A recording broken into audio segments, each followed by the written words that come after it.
అందుకని ఇదిగో ఇక్కడ చూశారు కదా, నా నెత్తి మీద ఎక్కి మీరా ఎట్లాగా రైడింగ్ చేస్తుందో. అమ్మా మీరా, నేనేమైనా గాడిదనా గుర్రాన్నా? నీకు కథ చెప్పాలా? ఎందుకు నా చెవులు గిల్లుతున్నావు?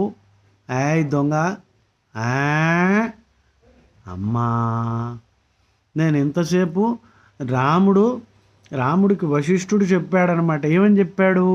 నువ్వు అర్జునుడిలా ఉండు నాయనా, అర్జునవధి నిర్దుఃఖం సుఖం క్షేపయ జీవితం అని వశిష్ఠుడు చెప్పాడు రాముడికి కదా. అంటే రాముడికి రామలీల అంటే ఇదేనమ్మా.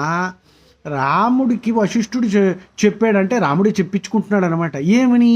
ఒరేయ్, మీరు ఇక్కడ అక్కడ తిరక్కండ్రా బొందలకి, ఆ చాంద్మియాగాడు వీడు వాడు చెత్త అంతా వదిలేసి హాయిగా భగవద్గీత చదివి అర్జునుడిలా ఉండండిరా అని రాముడు మనకి ఎంత తెలివిగా రామలీల చెప్పాడు కదమ్మా.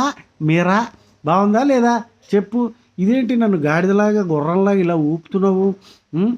అర్జునవధి నిర్దుఃఖం సుఖం క్షేపయ జీవితం అంటే రాముడే మనకి కృష్ణుడిలా నేను వస్తానురా అప్పుడు అర్జునుడికి చెప్తాడట. అందుకని ఇప్పుడే చెప్తున్నాడు, భగవద్గీత చదవండి. అమ్మా, జై శ్రీరామ్. ఓహోహో.